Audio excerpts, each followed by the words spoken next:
This way! Oh, Barry! That was too close. You were almost a Jill sandwich. You're right.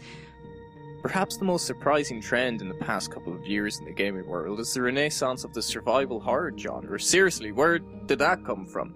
Now, I'm a massive survival horror fan. I hold the genre very close to my heart. And I have been a fan ever since the heady days of Silent Hill 2 and Resident Evil 2 and Eternal Darkness. So I'm not complaining about this sudden surge in its popularity at all. I'm just confused and delighted in equal measure, resulting in an overabundance of suspicion and carefully subdued happiness. When you look back on the past decade, you can begin to understand my fears. During the PS3, Xbox 360 era, the genre was dead, minus little sporadic pulses of life in the form of the original Dead Space and precious few others.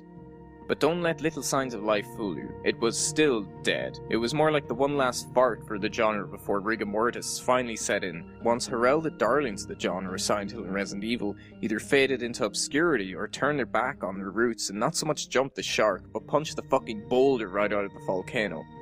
It seemed that developers leaned away from the subtle, difficult, hauntingly tense atmospheres of survival horror games, and instead gravitated towards big action FPSs or open world games that usually rely purely on mindless gunfire, generic settings, prototypical protagonists, and multiple explosions to form its atmosphere and core gameplay mechanics. Furthermore, with games becoming ever more expensive to produce, you can understand developers and publishers gravitating towards tried and tested formulas with a proven success rate commercially. Because gaming has radically changed over the past decade, on a kind of open world and FPS games coming to the fore, and perhaps a symptom of that change is that no one wanted to feel vulnerable anymore. Survival horror is a genre famed for unrelenting difficulty, few save points, awkward camera placement that worried more about storytelling than fluid motion and gameplay, and a strict policy in having no regenerating health. It's a style of game that doesn't appeal to everyone, and as the years went by it seemed like it was becoming less and less appealing. The evolving market appeared to not want to be a victim in their games anymore, but a certified nigh-on immortal badass instead. Resident Evil 2 at times could be the most frustratingly fun experience the young version of myself could have. It was a game that I wanted to both throw out of my window in anger and never stop playing. On harder difficulties, getting to the end credits felt like a hell of an achievement. Games like Call of Duty and Grand Theft Auto were at the forefront of the market, saturated with first-person shooters and free-roaming third-person shooters. They were critically acclaimed and lapped up by the public. They offered players the chance to be a rampaging mass murderer with unlimited ammo and supplies, or be a heroic war veteran whose constant checkpoints made sure that he spawns no more than 2 feet away from where he or she bit the bullet. Linear, slow-burning games were seen as archaic. If you weren't killing everything around you without breaking a sweat, then you weren't having fun. If the game didn't have regenerating health or an infinite bandolier of ammo, then it just wasn't fun. Such games were ubiquitous in the industry. Now, I wouldn't go as far to say that gamers on a whole didn't want the survival horror experience anymore, but it's fair to say that the big developers didn't want to take the risk of providing it. The 7th generation of consoles had a core group of customers who just wanted to, again, have fun, and not have to worry about carefully rationing the amount of supplies or bullets they had left. But, just as suddenly as the genre of survival horror croaked, it appears that it has been sparked back into life. The renaissance of survival horror can be explained simply. Games became too easy. People want something different from the badass status quo. The tension just isn't the same if you're the one that's an almighty killing machine. The market is crying out for games that generate a palpable sense of fear, dread, and tension. Games that make the player panic and feel scared. A game that makes them feel vulnerable. That's why I believe the survival horror genre has come back into fashion in the manner it has. I mean, let me just quickly rhyme off just a few of the survival horror games that have been released in recent times.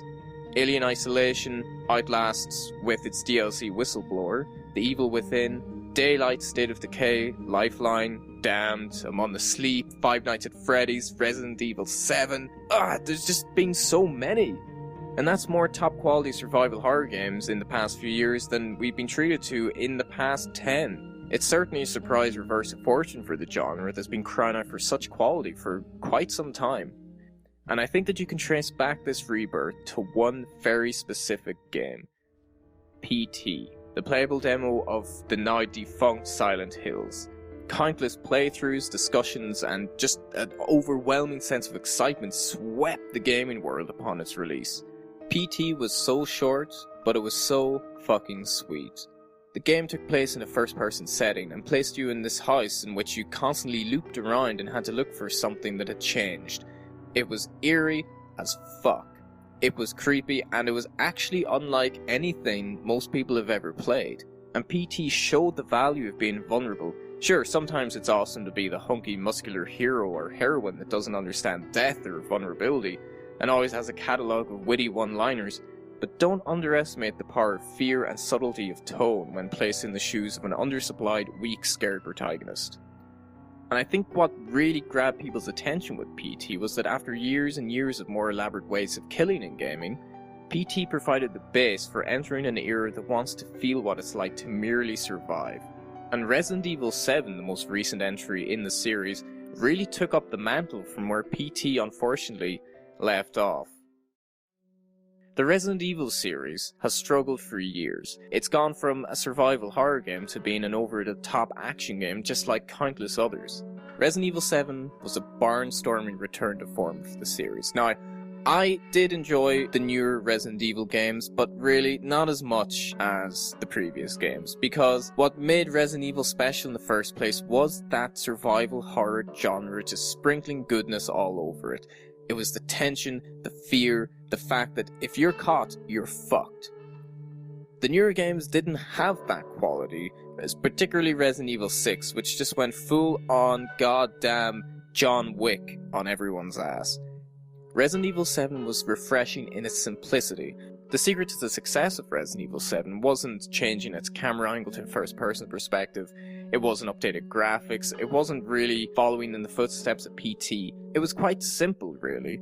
Resident Evil 7 went back to the tone that was present in the first few games. Dread, weakness, vulnerability. And that's why it was so good. And to be honest, I don't even really know what I'm exactly trying to say with this video. I guess I'm just happy that survival horror is really just back where it belongs.